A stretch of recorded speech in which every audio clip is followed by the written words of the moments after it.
Hi, this is Weston Mitchell. I'm the developer and creator of Fadeout Underground, a third-person arena shooter on Steam. I'm making this video as short as I can to answer some questions that I came up with in the form of a Q&A, and also some questions that have been fielded to me multiple times. So the first question is, when did Fadeout come out? Fadeout started development in January 2019 as a hobby single-player project about a mouse girl named Camille going through a mine, rescuing prisoners, and sending them back up to the surface. It was a single-player experience. I abandoned that project in October of 2019, and then in January of 2020,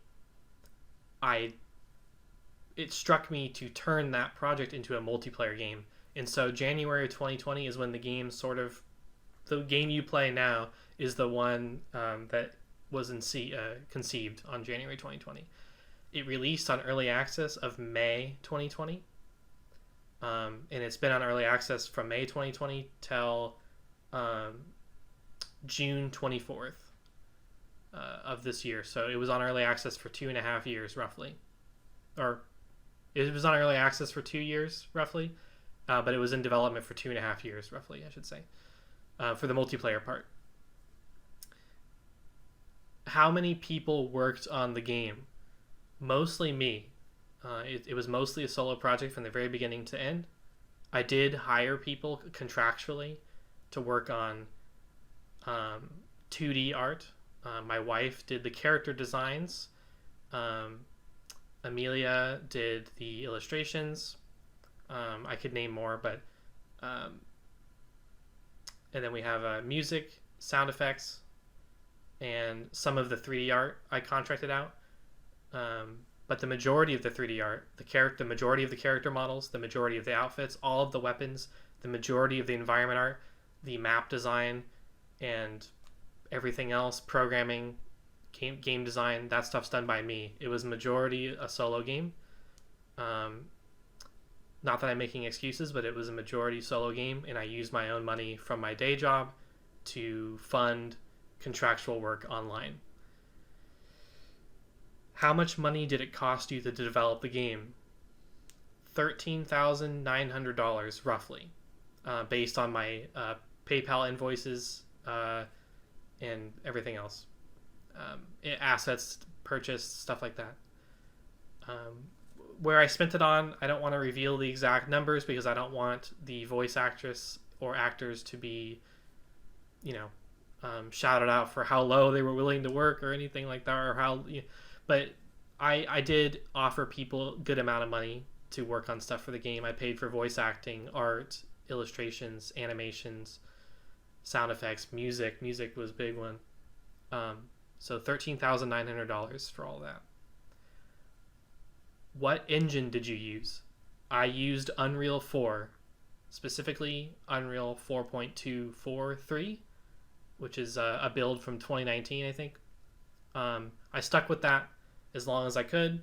Still am on it for the game. It served me well. I don't have that many gripes with it. What did I learn from using Unreal 4? Well, I learned that making a multiplayer game in Unreal 4 is actually pretty easy. The backend that comes with Unreal 4 is really good. It has your standard RPCs, remote protocols and stuff like that. It's great. Most of it can be done in visual scripting.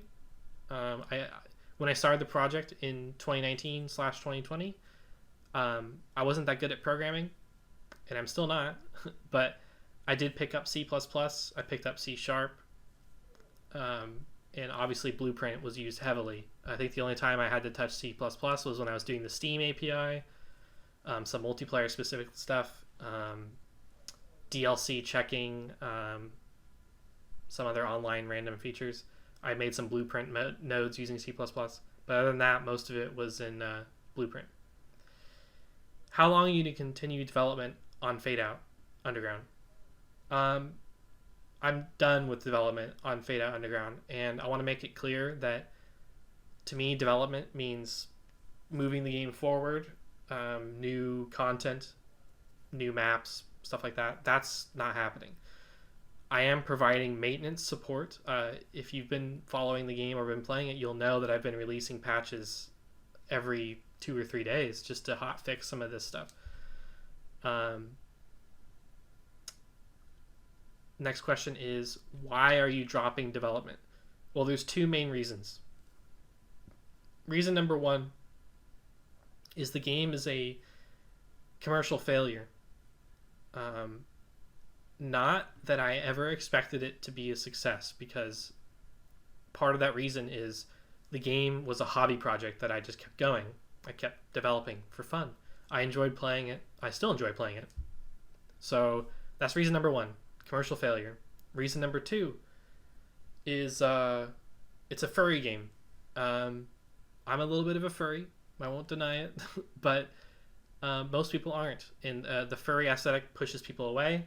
It keeps people away. It's an arena shooter, so like these people who would normally enjoy arena shooters won't even give it a try because it's got a bunny girl in it, and a panda lady, and a wolf man that howls when he hits you with a harpoon. So that's reason number 2, furry game. And it's turning people away. And reason number 3, which I think is equally as important as reason number 1 and 2 together, is that the majority of this game's code is a spaghetti nightmare. And it's my fault. I was making the game while I was learning how to program. At work, I am a lot better now. As far as like what languages I'm good at, I know enough C# to get around. I know enough C++ to get around. I have professional experience doing JavaScript and a little bit of Python. But I'm a tech artist. So I know a little bit of everything, but I'm not an expert. So reason number 3 is that the project is a spaghetti code nightmare, and it would be very hard to meet your expectations or gamers' expectations on a polished product working with this code that is just terrible. So those are the 3 reasons why. Reason 1, commercial failure. Reason 2, furries. Reason 3, spaghetti code. Terrible code base.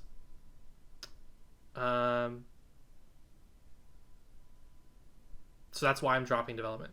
The next question is, will you come back to development at some point? It's a 2-handed question. 1, will I come back to development on Fadeout Underground? Very unlikely, unless if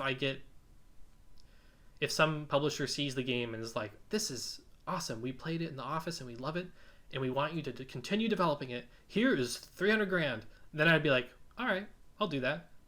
So very unlikely. But the second half of the question is sort of Fadeout 2. Is that possible? Yes, I do want to do a Fadeout 2. Over the months, years I've been working on this game and playing it, we've had 800 people visit the Discord and play the game with us. And they enjoyed it. It's a niche hit, I'd say. It has good reviews on Steam. People enjoy the game. It's fun. So yeah, I will come back to the concept in Fadeout 2 at some point. I don't know when, but eventually, maybe within the next 2 or 3 years, I'll start it, see what happens. And the last question, which is also a 2-parter, is what do you think went wrong? Well, I went over it earlier. Furries was a big reason, which didn't appeal to people. And the other reason might be it's an arena shooter. And if you look at the market right now, not a lot of arena shooters are doing too well. Off the top of my head, the more recent ones like Diabolical, which is I think Epic Games published that one. I don't remember. It was like you played as a sphere, and it was an arena shooter. It was your standard Quake Unreal Tournament affair. It had capture the flag, team deathmatch, stuff like that, free for all. That one didn't do very well. The notable one from 2016 or 2015, Lawbreakers. Just did a quick Google search. Lawbreakers is the other one. I just had a brain fart. I talked about it earlier in my previous cut, but Lawbreakers was the other arena shooter that didn't do very well. It's even hard for me to think of them because they just don't exist. Arena shooters aren't around. People aren't playing them. They're not very popular. the meta game right now is your Overwatch type games or your Valorant, stuff like that. Fortnite, Warzone, Call of Duty, stuff like that. It's hard for an indie multiplayer game to compete. And the last thing that I think went wrong is that it was multiplayer. Making a indie game by itself, like a single player indie game, is hard enough as it is. A multiplayer game is easier in some ways because the content creates itself. You don't need to write a story. You don't need to write fancy AI.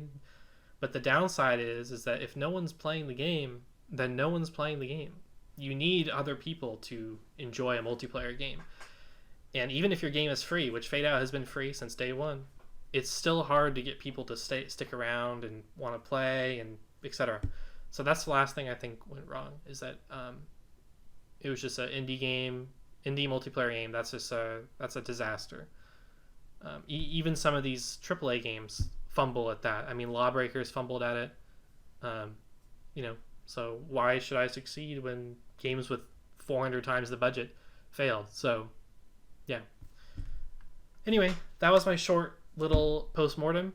Not to be doom or gloom, I enjoyed working on the game. People still play it. We have an active Discord. If you want to try it, join us. We play it every weekend. And sometimes we play it during the day, randomly. And stick around if you like what I did. I'm going to be working on Fadeout 2 eventually, starting it in 2 to 3 years from now. Yeah. Thank you so much for watching.